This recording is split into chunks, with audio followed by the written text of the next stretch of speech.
Shiva Samarambham Shankaracharya Madhyamam Asmadacharya Paryantam Vande Guru Paramparam.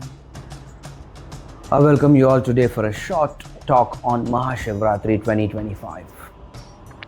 As we all know that Maha Shivaratri is soon approaching, and we should be ready with our rituals, our importance, the event flow and all those things, how we should be able to do it and how we can benefit from this event, this day of the year, which the sadhaks, the people who meditate every day, the people who are Mahakals, Bhakts, wait for this day all through the year. And if we can celebrate it and we can structure this day in a proper way, we have immense benefits that we can get out of it. Maha Shivaratri is not a religious event alone. It is more of scientific, philosophical, spiritual, and many other activities are involved in it. Not only spiritual but even cosmic, astro sense also is there in it. So there are various levels of importances attached to this event called Maha Shivaratri.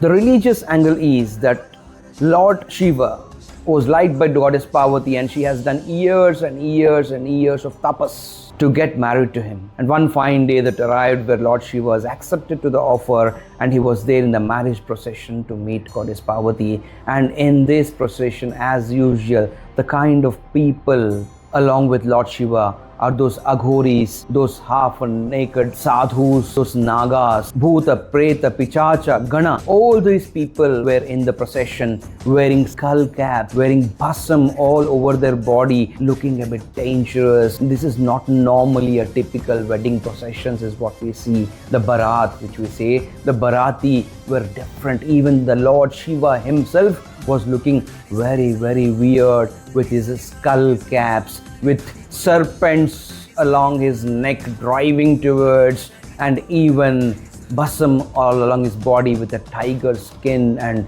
whatnot. There were so many things around. So looking at this, Parvati had for a second thought that goddess Parvati thought that, is this what I have aspired for? Is this the kind of tapas I was doing it for? Then she realized this was not it. It cannot be that. Lord Shiva is one of the finest avataras that the universe has ever produced. So she thought, she did the prayer for a while, and after looking at that ardent prayer of goddess Parvati, Lord Shiva has changed his avatara to a typical, beautiful avatara called Chandrasekhara Avatara, where he was looking fantastic. And here there is a moral lesson. This all happened on a Shivaratri day, and the moral lesson from this is, no matter how many difficulties in your life look like in front of you, like those aghoris or the nagas or the typical weird looking things come in front of you, if you have that untouchable confidence and devotion on Lord Shiva, definitely he will be there. A small prayer, a tapas can get you away from all these things. That is that untouchable confidence that one should have on the Mahakal. This is a finest example in his life. And the other thing is, he has been very, very clear with this, that the real love knows no boundaries of look, no boundaries of beauty, no boundaries of aesthetic feel. All these things only exist in the mind, but the real time, the real love, the cosmic love, which is eternal, the world's first cosmic love event which happened, and the wedding event which has happened, is thus telling us that this is not it. It's not about the look and feel. It's about what's in the heart, the ardent devotion and the wisdom which you get through this relationship is more important than the mere looks, which is not happening these days, friends. So this is the religious angle attached to Maha Shivaratri.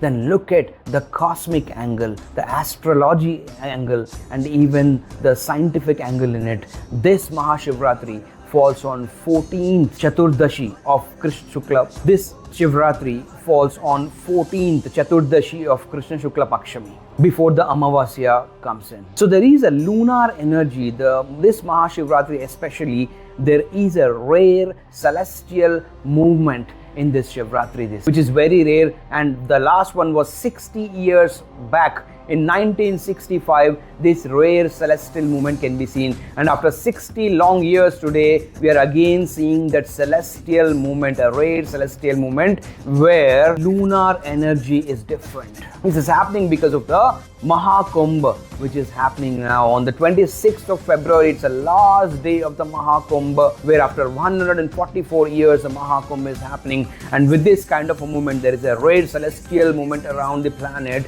and this acquires different kinds of energies. So this is one of a kind in 60 long years. This Maha Shivaratri has a special moment for you, and what really happens is there is a lunar energy influence in the day of Maha Shivaratri. The moon's gravitational force is on an upsurge on the day, and what happens is, with that kind of an upsurge, the moon's gravitational force influences the water bodies around the earth and inside the earth. So all the water bodies will have a slight upsurge. You may not have very big physical difference in the water bodies, but along with the human body, which is 70% filled with water, will also have an upsurge. The energies from within take an upsurge and come up. The Maha Shivaratri's religious angle, if you see, as I've said, it is the union of Shakti and Shiva. Shakti is the energy in your body which gives you all the actions, the brain's actions, the body's actions, all those actions which you do right from your day-to-day activities to the largest things, the biggest things which you do in life to achieve your goals. All those actions are nothing but the Shakti, which are the form of goddess Parvati.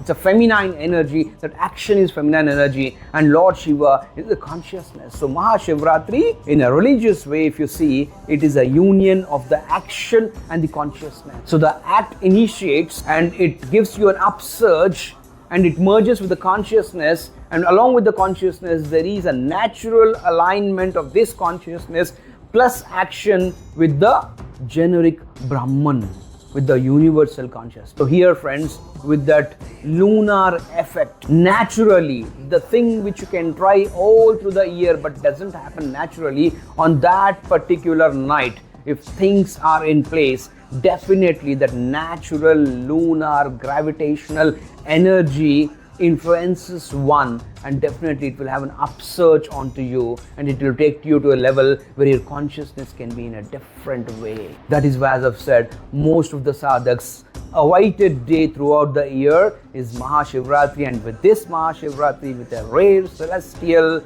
movement, it is definitely unique and different. All of us should be able to make use of it. Then the second one, the cosmic energy alignment is at a different level on this day. The cosmic energy alignment is on a different level on this day. Along with the upsurge of the action and the consciousness and the energy, there is a cosmic cooperation for all these things as well. And the Earth's geomagnetic effects are also in place. So all these three together, the scientific reasons why Maha Shivaratri 2025 is going to be eternally different, which you cannot see for the next 60 long years. So apart from the religious angle, the scientific angle, there is a psychological angle also associated with it. The spinal column, you have to sit spinal column upright and do the meditation. Then there is a full scope that your pineal gland gets activated. On this particular day, your pineal gland will get activated with a spinal column straight, upright. There is a natural upsurge anyway. With that happening, there is a pineal gland activation, and this will give you mental clarity psychologically. The clarity which you were not having all through these days. It could be your business, a student could be in studies, an employee could be on his goals or a daily goals. The mental clarity is something which is lacking in most of us because of the distractions around us all the time. So this is a way, this is a time to to have mental clarity, because there is a psychological influence on you as well on the day of Maha Shivaratri. Apart from that, there is an increased mental clarity, and next is the detoxification due to the fast. The generic benefits, scientific benefits of the fasting, I shouldn't be able to tell you in this part, but still, as you know, there are many benefits of detoxification. So we have looked at the religious angle, we've looked at the scientific angle, we've looked at the cosmic angle, and we have even looked at the psychological angle. In all ways, this Mahashivratri is going to be an asset if you can do these rituals in a structured, modified and a perfect way, which can be a union of your Shakti and Shiva, as all of us call ourselves Shivoham. If you want to activate the Shivoham in you, if you want to really kill that I, that ego, that mental illusion, all these things can be killed within a single day with that structured practice of fasting and meditation and dhyana and dharana on this particular day. It will be very, very beneficial. So most of people are asking me how to do those rituals on that Mahashivratri day. So the first part would be definitely fasting. So fasting for beginners, I would say not much. You can still have fruits, protein-based juices or anything, but apart from the grains like rice and atta and roti and all this stuff, keep yourself away from that. But rest of it, you can have it according to your health conditions for beginners. For intermediate level of fasting, it is just that you do not have anyway the grain-based things, not much of the things in the first half of the day. You can eventually start in the afternoon with some fruits and grain-based, root-based fruits and juices as well. But I would definitely suggest for those people who are very well practicing meditation and they are the sadhaks, for the advanced level of practitioners, I would suggest Nirjala fasting based on your health conditions again, because Nirjal fasting is very, very important until the first Prahar of that day comes in at around 6:39 p.m. Nirjala fasting is recommended. Definitely, it will have its immense benefits. Until 39 p.m. It depends on your various time cycles, but as of now, this is what I can prescribe. At around 6:39 p.m. there is a first Prahar happening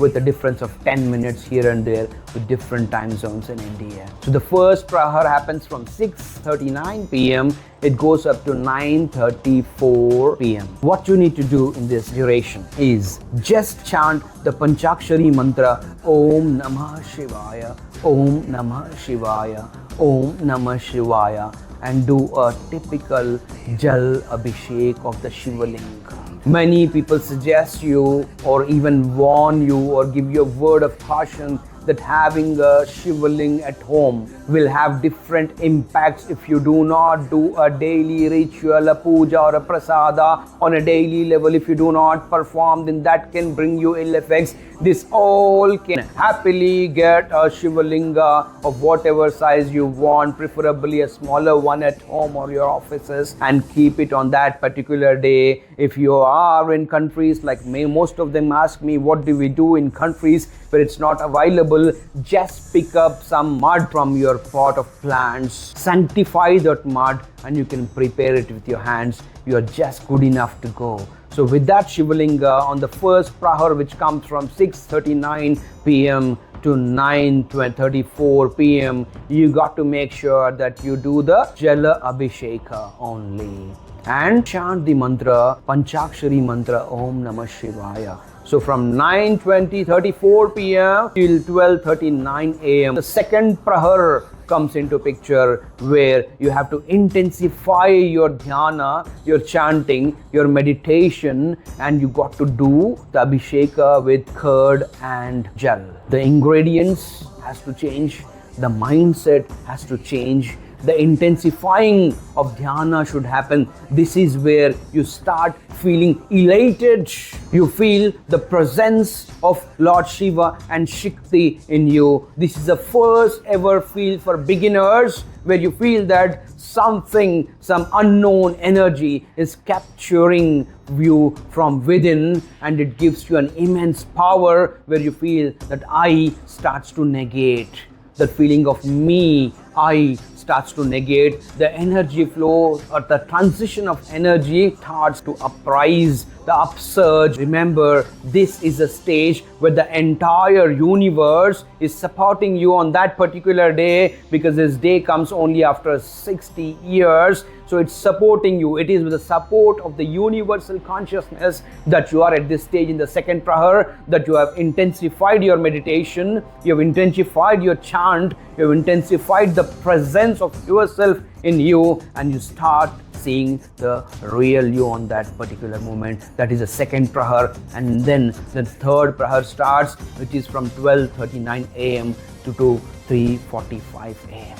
In this Prahar, things are a bit different. The intensifying process of dhyana comes to a certain level. You got to have a gap with this and then start the Abhisheka with ghee and what? With ghee and gel, you start the Abhisheka. Different contents again. You look at the Shivalinga. At this point, the manifestation starts. As I said, the psychological aspect of pineal gland elevation starts here. The mental clarity starts here. The detoxification starts here. New thoughts starts here. Symbols of manifestation you can see while in meditation. At this point, everybody in that meditation, key in meditation aspect, you look at different symbols in your mind. This is where you are here. With an advanced sadhak, these things happen at a different level. The third Prahar balances the process of generating the real you. The Shiva and Shakti have a peak flow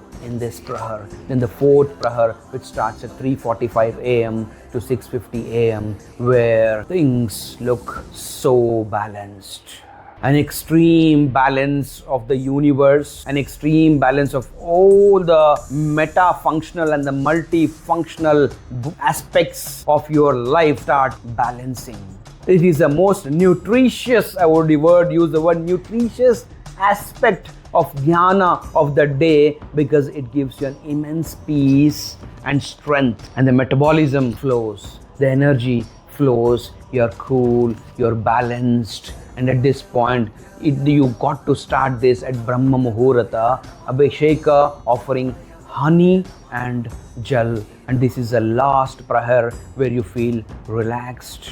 You feel the embodiment of Shiva and Shakti. If done in a structured way, friends, this is going to be a lifetime experience which you could never ever experience in your life till date.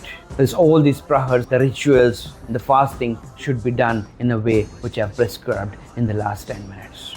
So this is how, once you're end of the fourth prahar, you can break your fast. Everybody in India and different regions have different ways of breaking the fast. I would rather prefer going down to a nearby Shiva temple and break your fast with whatever you can, and have very light food on that particular day, because emotionally you're charged, psychologically you're balanced, there is a cosmic touch in you, the Shiva and Shakti is at the peak, and you are a real balanced person from that day. So this happens if you follow this structure in the best way possible. So Mahashivratri is a gateway to self-realization, to self-awareness, gateway to the path of mental clarity, gateway to the path of the psychological balance, gateway to the spiritual awakening, and it's participating in a prescribed rituals and meditations. We align ourselves to the natural rhythm of the universe. As I said, if you do this all in the best way possible, you will align yourself to the natural rhythm of the universe. There is a cosmic support this Mahashivratri to get you into the natural rhythm of the universe. So friends, let's take support from this cosmic revelation on that day and support ourselves to come out of these illusions and destroy that ego called I, and manifest Lord Shiva and Shakti in a simplest form possible by following these rituals on Mahashivratri. Har Har Mahadev. Ganga Taranga Ramaniya Jata Kalapa Gauri Niranta Vibhushita Vama Bhagam Narayana Priyamananga Madapahara Varanasi Purapati Bhaja Vishwanatham.